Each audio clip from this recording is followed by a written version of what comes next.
আল্লাহর পয়গম্বর অসুস্থ অবস্থায় বিছানায় পড়ে আছেন, মসজিদে যেতে পারেন না। সিদ্দিক আকবর রাদিয়াল্লাহু আনহুর ইমামতিতে জামাত শুরু। আল্লাহর পয়গম্বর সাহাবীদের দিকে তাকায়া চোখের পানি ছেড়ে দেন। আম্মা জান আয়েশা রাদিয়াল্লাহু আনহা বলেন, পয়গম্বর কেন কাঁদতেছেন? আল্লাহর নবী বলেন, ও আয়েশা, তাইফের ময়দানে দান শহীদ, তাইফের ময়দানে রক্ত জড়াইছে, উহুদের ময়দানে দান শহীদ করেছে। ও আয়েশা, এত কষ্ট করেছি, এই পৃথিবীর জমিনের সমস্ত মাখলুক 2 দিন কেঁদেছিল। একদিন হলো আল্লাহর পয়গম্বর তাইফের ময়দানে যেদিন রক্ত ঝরায়, শুধু আসমানের ফেরেশতা নয়, পৃথিবীর সমস্ত মাখলুকগুলো চোখের পানি ছেড়ে ছেড়ে কেঁদেছিল। আল্লাহ, আপনার রহমতের নবী তাইফের ময়দানে রক্ত ঝরাইতেছে। দ্বিতীয়বার সমস্ত মাখলুক কেঁদেছিল। ইব্রাহিম পয়গম্বর যেদিন তার সন্তান ইসমাইল জবিহুল্লাহকে নিয়ে কুরবানি করার জন্য রওয়ানা, এই 2টার সময় পৃথিবীর সমস্ত মাখলুক আল্লাহর দরবারে কেঁদেছে। আল্লাহর পয়গম্বর বলে, আয়েশা, শরীরের দেখে রক্ত ঝরাইলাম, দান মুবারক শহীদ করলাম একটাই কারণ, কিয়ামত পর্যন্ত আমি নবী তো থাকবো না গো আয়েশা। কিন্তু আজকের দিন আমি অসুস্থ, কিন্তু আমার সাহাবীরা নামাজে জামাতবদ্ধ হইয়া আবু বকরের ইমামতিতে দাঁড়ায়া গেছে।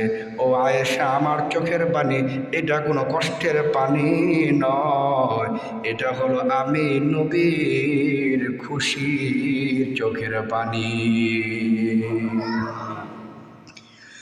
ও মুসলমান ইমানদার, আল্লাহ রাব্বুল আলামিন তো এই জন্যই বললেন, মৃত্যু পর্যন্ত ইবাদত।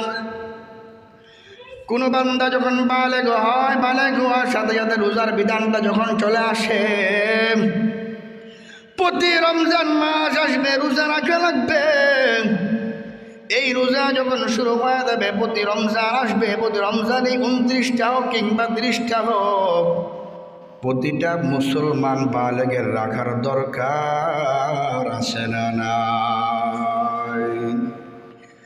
শুধু নামাজ আর রোজা নয়, ইবাদত আল্লাহ পাক বিভিন্নভাবে ইবাদত মানুষকে করার সুযোগ দিয়েছেন। নামাজটা তো একটা টাইমের ইবাদত, রোজাটা একটা সময়ের ইবাদত।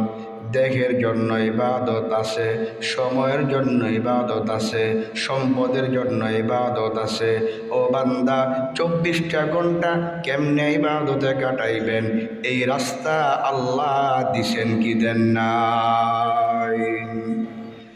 ও মুসলমান ইমানদার, আপনি রাস্তা দিয়ে রওনা, রাস্তা দিয়ে কোথাও যাইতেছেন, এমনি সময় আপনার কোনো মুসলমান ভাইকে আপনি দেখছেন, চেহারার দিকে তাকায়া একটা মুস্কি হাসি মারছেন।